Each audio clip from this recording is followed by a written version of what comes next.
The brand name Aaron Rodgers is grand, but in his last 25 games, he's turned the ball over 34 times. And he's 42 years of age. You're tuned in to the Ross Tucker Football Podcast, guiding your gridiron journey, none other than your host, former NFL lineman, Ross Tucker.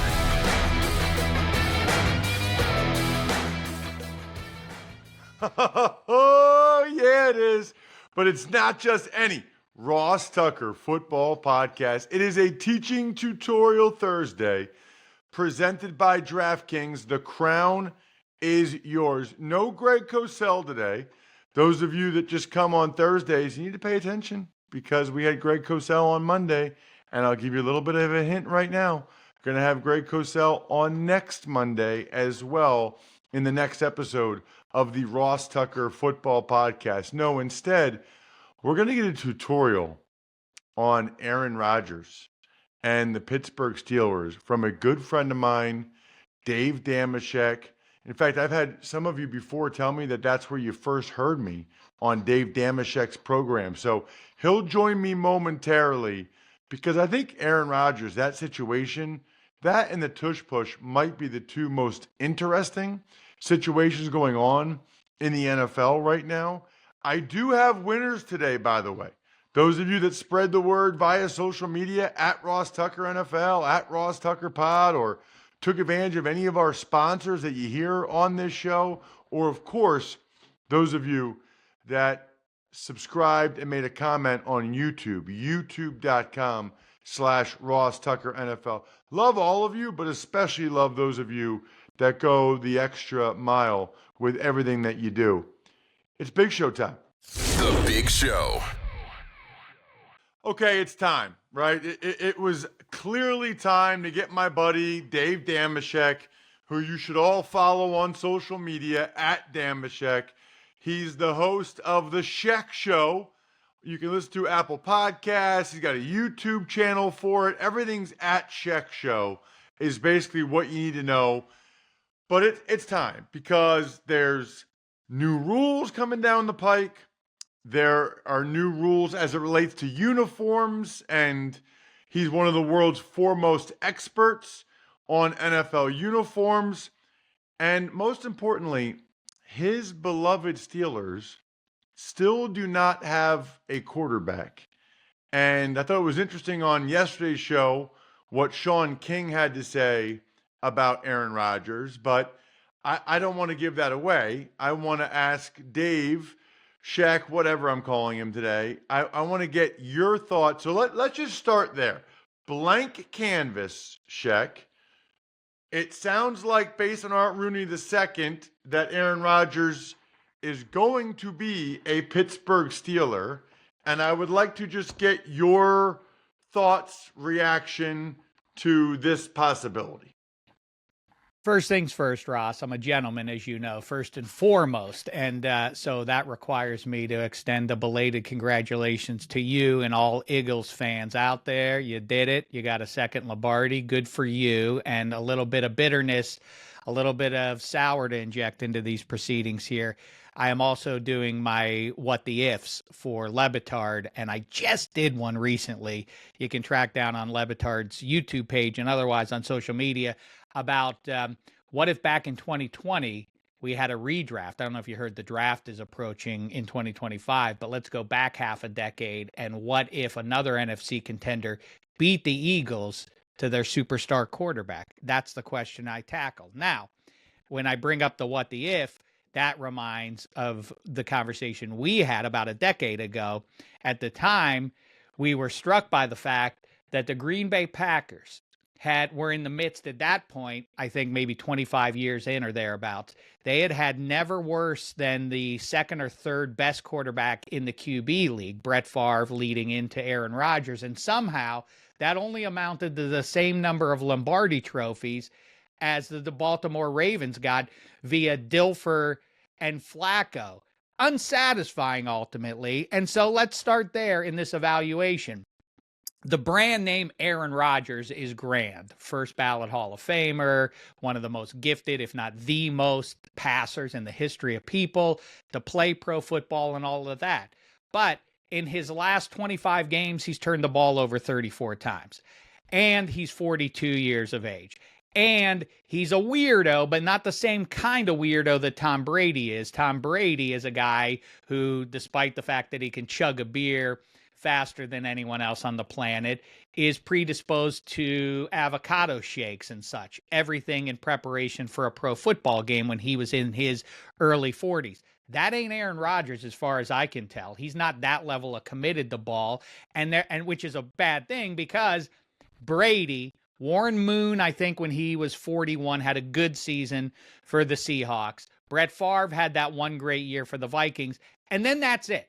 That's the amount of 40-year-olds thriving in the QB league. So why Aaron Rodgers is set to offset that, I have no idea, especially given the fact that we've seen him playing in his 40s for the Jets, and he wasn't good. This is the brand name Rodgers is one thing. The reality of 42-year-old Rodgers is another thing. Witness the fact that in the QB league, where every team is going to evaluate QBs who are available, the conclusion from 30 NFL teams is we don't want this cat.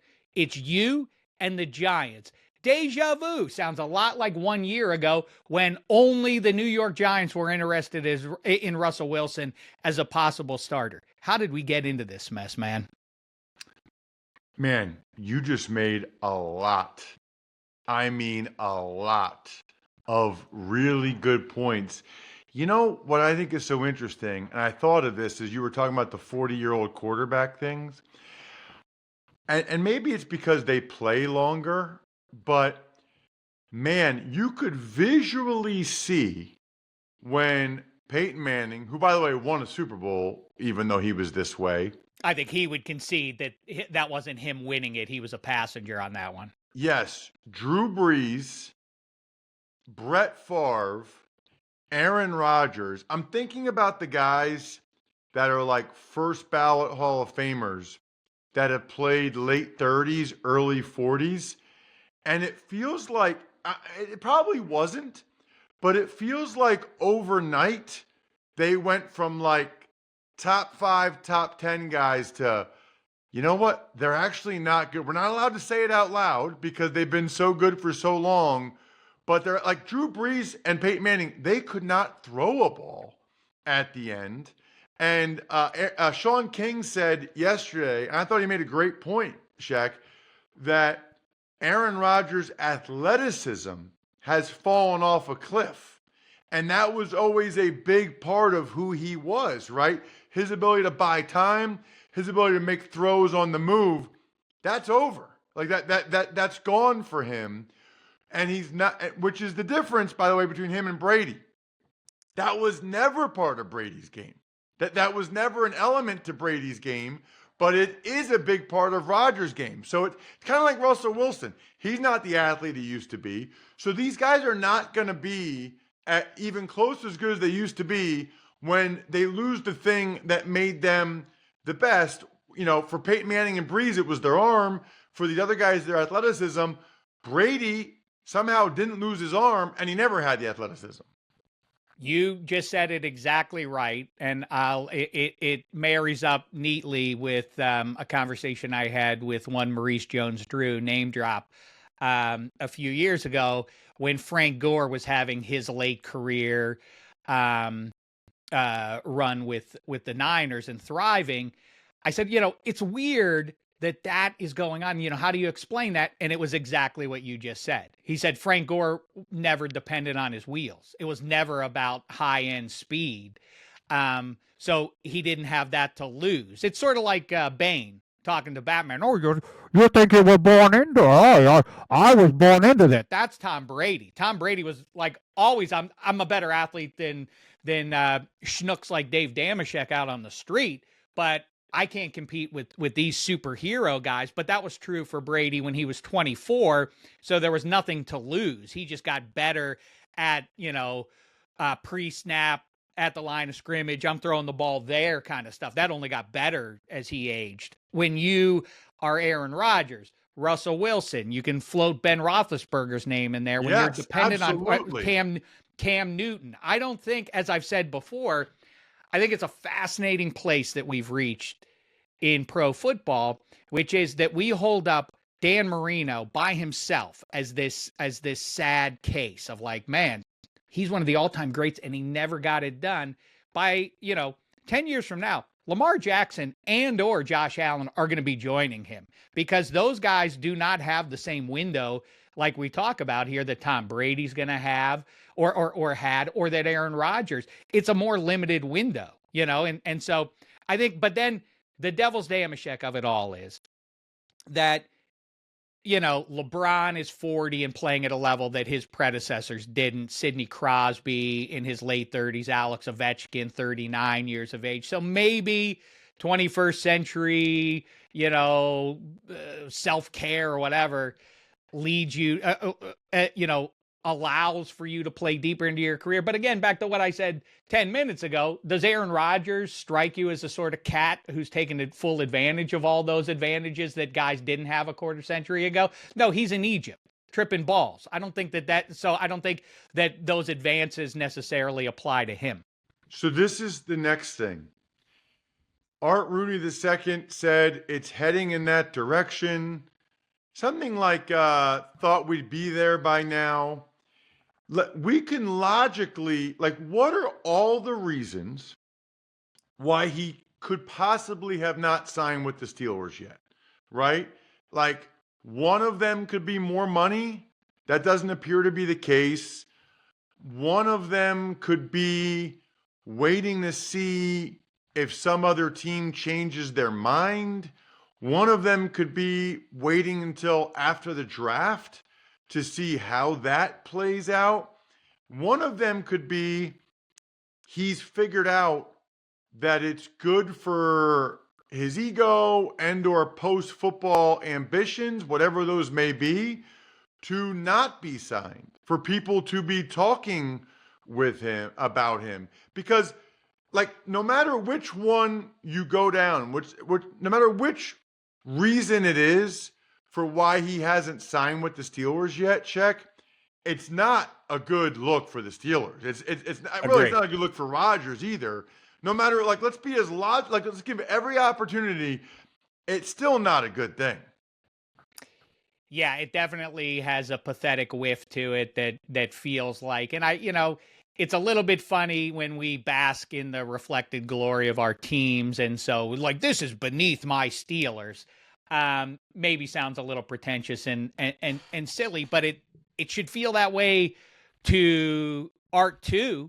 I think that he should acknowledge that this is unsteelery. As a fan 3,000 miles away from Pittsburgh right now, maybe it's a little silly for me to be doing that. But I mean, I'm surprised that R2 is okay with it, but I don't think you mentioned the two that I think are the reasons why. One of the two is the reasons why Rodgers has yet to sign.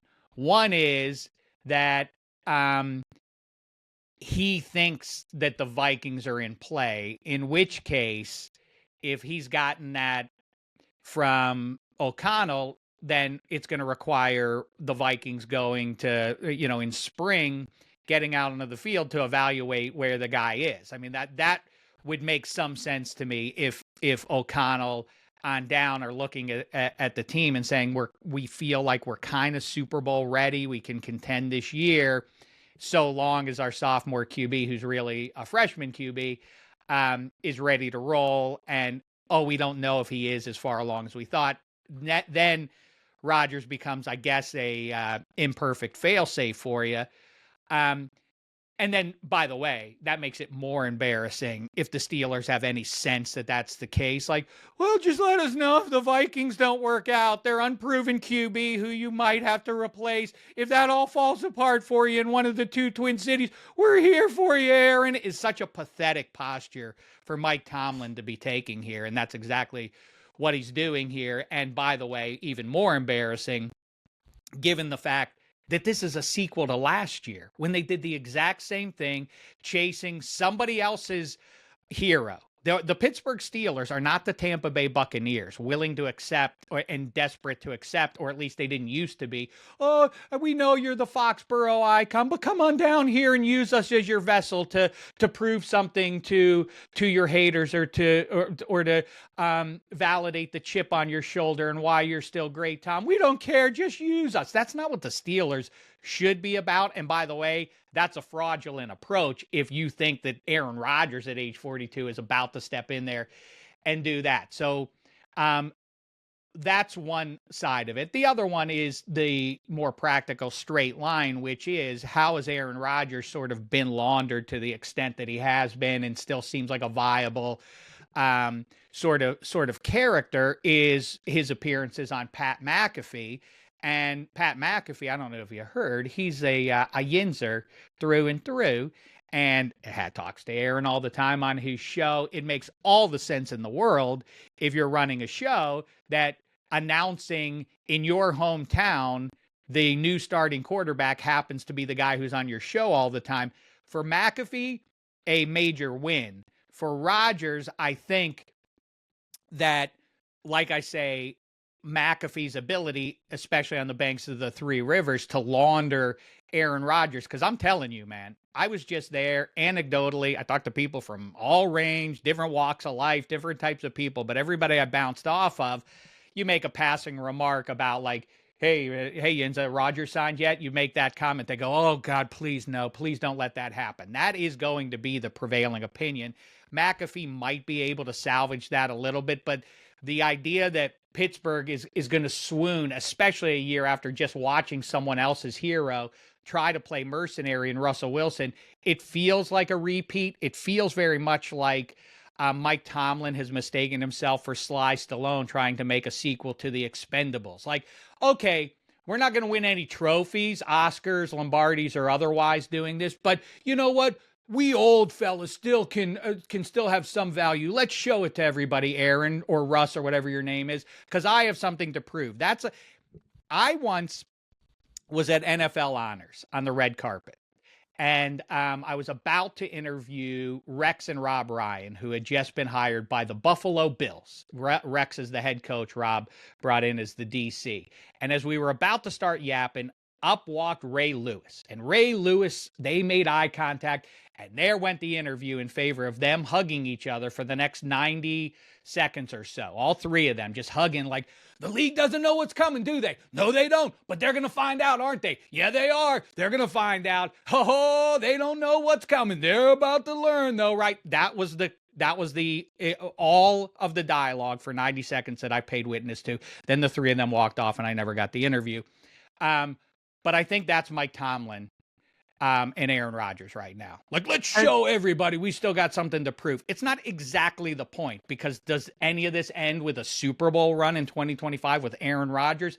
Of course not. So anyway, I think Aaron Rodgers, if he isn't waiting out the Vikings, then he is going to, wouldn't you know it, serendipity, Pat McAfee has a live show next Wednesday in Pittsburgh.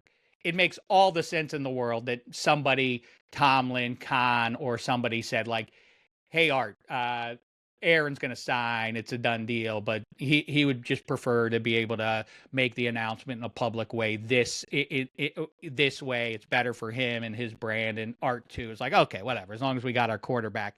I think that's the most likely reason why Rodgers hasn't signed yet. It's probably 98% of the way a done deal. If it's not ink on paper, it's an agreement, and now they're just waiting to make the announcement so McAfee gets to do it. And I think, like I say, if not the Steelers seeing the value in trying to massage public opinion on the banks of the Three Rivers, I bet Rodgers understands the value of riding in on McAfee's back instead of just showing up and saying, here I am, Three Rivers. I think he's better off to do it on McAfee's back. Wow, that is fascinating. I hadn't thought of that. You make a really good point, which is that, you know, that they're not going to win. Like, what's the upside here? Maybe winning a playoff game, but it's hard to picture them beating Lamar Jackson or Josh Allen or Mahomes or any of those guys. So it's it's doing a lot of bending to try to get a guy that, I don't know, marginally gives you a chance. Think about also, Shaq, how humbling this has to have been for Rodgers to have like all these, like the Steelers wanted Stafford. Then they were in on Darnold. They wanted Fields. Like imagine being Aaron Rodgers and the team you're going to tried to get all these other guys first, which is very humbling for him. But maybe that's why he's making them sweat now. Maybe that's why he's making them wait. So I had a couple of vodka drinks Saturday night. Absolutely delicious. Thanks to my friends at Smirnoff. The perfect vodka for crafting delicious cocktails that are easy to make and versatile for any and all fans over 21.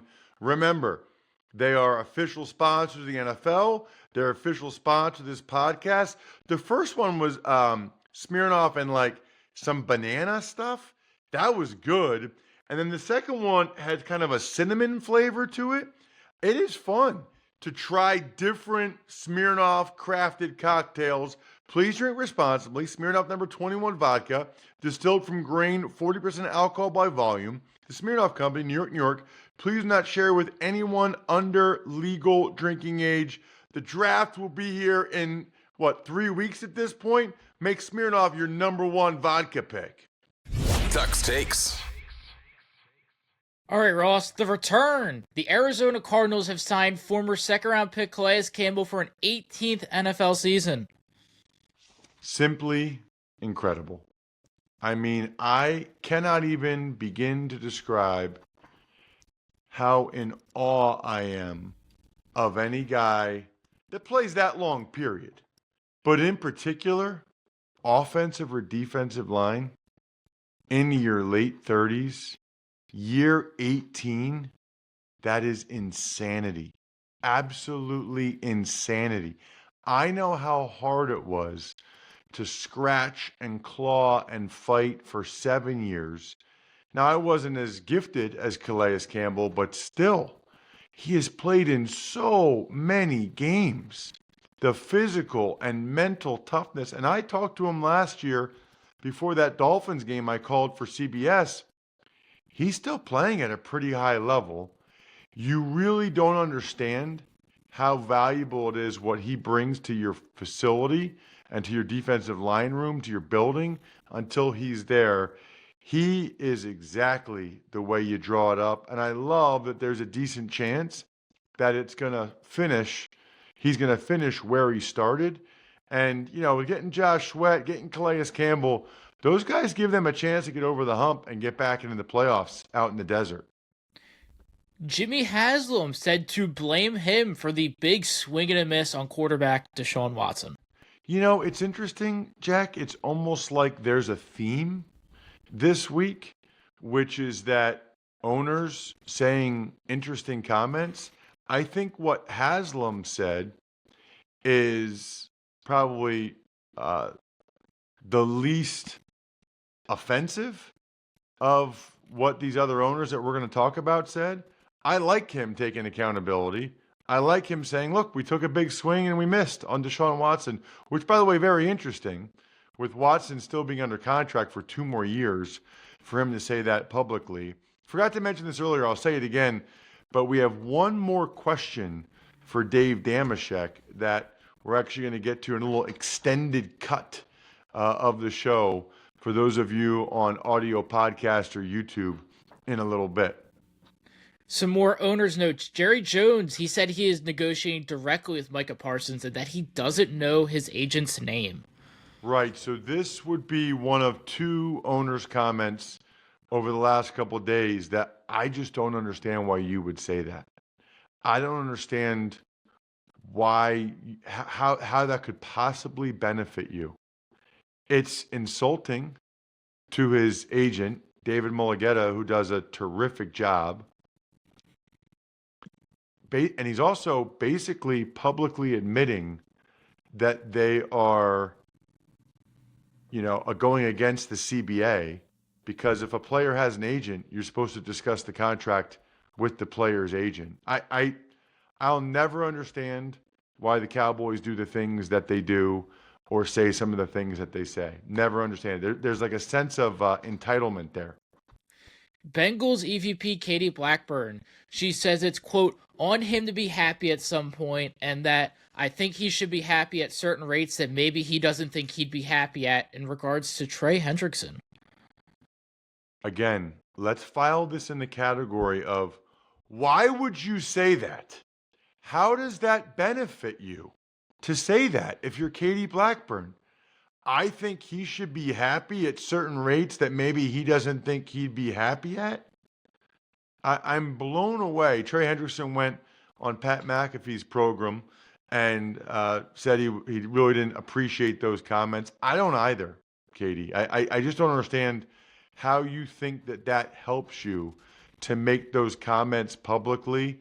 You know, with both the Jerry Jones comments and the Blackburn comments, why would you ever start to make it personal like that? Speaking of personal, I love those of you that spread the word via social media, like Richard Jaggers. He made a comment on Facebook, facebook.com/RossTuckerPod, Ross Tucker NFL. Yeah, Facebook. We're on there. I'm on there. Sponsor confirmation email winner, Mark Waldock. It took me a while to get to this one, Mark. I apologize. Last year, he got Taylor Swift tickets on the Game Time app. That's incredible, Mark. Love it. Congrats to you. And then Danny Pella, the YouTube shout out, youtube.com/Ross Tucker NFL. Tremendous as usual after Monday's Greg Cosell show. All of you, email me, ross@rosstucker.com. I'll get one of these signed cards, press passes, or pictures out to you in the mail. Other than that, remember, one more question for Dameshek coming up momentarily in the extended cut. I think we're done here. Two things I really like: drinking Labatt Blue Light and getting free stuff for drinking Labatt Blue Light or doing something I was already going to do anyway. That's the deal with rewards.labattusa.com. It's called Buy Beer, Get Gear. Whenever and wherever you buy Labatt, just make sure you take a picture of the receipt and then upload it to rewards.labattusa.com. Then you can start to get sweet gear like that mini fridge. That's amazing. Rewards.labattusa.com. Thanks for tuning in to the Ross Tucker Football Podcast. Make sure to also check out Even Money, Fantasy Feast, and College Draft, all on the DraftKings Network on Samsung TV Plus, YouTube, or subscribe to the podcast on your favorite platform. Shout out myfrontpagestory.com. Huge fan of myfrontpagestory.com. Yes. We will get to Dameshek, okay? I think, just so you guys know, we do like a 25-minute version for television. Some of the television channels we're on, but on YouTube or on podcast, we can go longer. So this is something we might do from time to time. We might have extended cuts if the interview goes longer. I think you guys will like it, right? So we'll have the last question. The reality is, I think, Jack, are you still there? I'm here. Hello. Okay. How long was Dameshek's last answer? I believe it was about 8 minutes. 8 minutes, right? So we were talking, and I try to keep the interviews between 15 and 20 minutes. We were at like 17:30. I asked Dameshek one more, and he went for 8 minutes till more than 25 minutes. So that's why we love him. He's the man. Hope you guys enjoyed the interview with him as much as I did. You'll get the last answer coming up momentarily. Like I said, we might do this from time to time moving forward. What you need to know is, for those of you that forget, myfrontpagestory.com is the best gift you could ever give anyone for any reason. Our writers write an incredible story about your mom, your dad, your spouse, whatever. Looks like it's on the cover of the newspaper, framed. And I guarantee if you get one of these, I will send you a signed autograph in the mail. You just have to forward it to me after you order it. Ross@rosstucker.com. Backofficescheduler.com. HumanHeadNYC.com. Sporticulture. Pizza Boy Brewing. How about my guy Dave Dameshek? Close it out, Shaq. But also, what I would say to you and all the other fellow Yinzers is, what do you want them to do? Like, what else do you want the Steelers to do at quarterback? Well, I mean, that ship has already sailed, but as I said, consistently, and I'll pat myself on the back and say that from the day or from the the day Russ showed up at the Steelers facility last March-ish, when that was, I said this would be a major unforced error by Tomlin and Khan. And I mean, I called exactly how it was going to go all the way. They're going to overindulge Russ in the name of trying to make some hay in January. I said when they pulled Justin Fields at 4-2, it was going to cost them Justin Fields. And people said, no, you're wrong, dude. Because look, Justin Fields is being a good soldier. He'd look at him on the sideline. Look at them sideline shots. He's cheering for Russ. Yeah, that's his agent or Fields having enough sense to say, I get nothing out of belly aching about this right now when my career's in limbo. I'm just going to stay low key here. And it went exactly the way I thought it would. Of course, he has an ego about this. Of course, he knows he's more gifted than Russell Wilson. And so he was raw about the Steelers dumping him in favor of the old man. And so he had no emotional tie to staying with the team.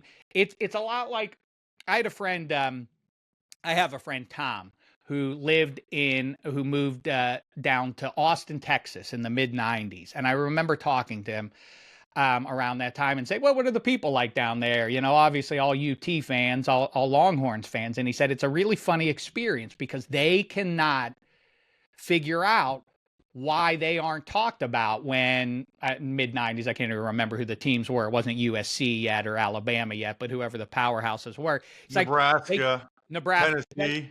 Right. All the Floridas. Yeah. He's like, why doesn't Texas get mentioned with those teams? We don't hear them get mentioned anymore. It's like, because that's not who you are anymore. You haven't been relevant in a long time.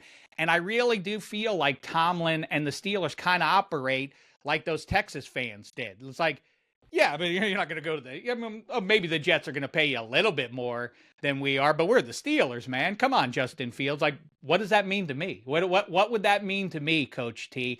It's all about the people who are advocating. I mean, if you're Justin a 25-year-old superstar, what evidence is there like, oh, I want to be a part of that Steelers brand. Look how great they are. I mean, Justin Fields hasn't seen the Steelers do anything of significance since he was probably like 8 years old. It's all the supporters of Coach T, and I know this is a hard right turn for me. I don't remember the last time we talked specifically about the state of the Steelers and my belief in Mike Tomlin. And the paradox is this, and I've been saying this a lot the last 3-4 months. I don't think that there is, including Andy Reid, and maybe you can push back on this, but I think that not even Andy Reid or Bill Belichick or whoever else you want to summon, maybe Kyle Shanahan, could keep that roster playoff relevant from the moment Roethlisberger hurts his elbow against Russell Wilson Seahawks, by the way, in 2019. From the moment that happens, Coach Tomlin takes on this posture in the QB league that I don't need a high-end quarterback to succeed. And he does succeed to the extent that that team, that first year with Duck Hodges and Mason Rudolph, almost made the playoffs. Then Roethlisberger comes back for 2 years and he can't move and he's a shadow of himself, but they go to the playoffs and Kenny Pickett almost gets them there. And then the trio of Pickett and Trubisky and Rudolph do get them there and all that. And then with Russ again into the playoffs. The issue is, I think he's high on his own supply to say, look at that. I had Roethlisberger for all those years and succeeded. And now I don't have him. Look at me. I'm still succeeding here.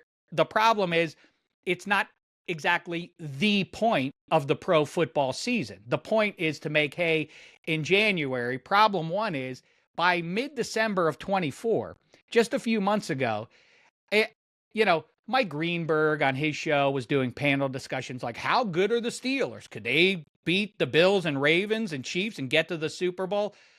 That was a national conversation by, credible people. I laughed at the time. That Mike Tomlin it's one thing for talking heads. It's another thing if you're the head coach. He's the head coach, and he thought Russell Wilson was going to win 2 or 3 playoff games? I mean, it's ludicrous. I'm not applying 2020 hindsight to this. And that's the sort of the paradox of Tomlin. In the QB league, he can succeed without having a high-end QB. The problem is it doesn't seem as though he fully recognizes that you ain't going nowhere till you get that cat. And now it's all about compensatory picks and otherwise to try and cobble something together in time for the 26th draft. That's fine. But at that point, for what it's worth, Cam Hayward might be retired or, I mean, even 1 year deeper into his lengthy career, Hall of Fame bound though he is. And same thing goes for TJ Watt, which is why I say if the wheels are this far off and you're this desperate to get a QB and you're willing to compromise, you know, I don't want to get too flowery with what the Steelers stand for versus what, say, the Titans or Jaguars or an also ran brand kind of does. But if you're willing to compromise on that level, then keeping TJ Watt in a Steelers uniform because it matters to the Steelers is out the window as well. Trade TJ Watt then. Trade him now and go if we agree that you are QB needy, so desperate, in fact, that you're willing to find to chase and wait out this 42-year-old weirdo, then pull the Band-Aid all the way off, trade TJ Watt and your first-round pick, and right now go get Cam Ward. Cam Ward is a fit. I get that there's some issue about, is he definitely a franchise QB? If you don't have the QB, you are nowhere. Keep taking those swings. The Rams have somehow survived. They took big swings. They went and got Jared Goff, then paid Jared Goff, then traded Jared Goff for another QB. They traded all their draft picks away. Oh, they were doomed. They made a deal with the devil to get that Lombardi 5 years ago. They seem all right to me. They had one down year.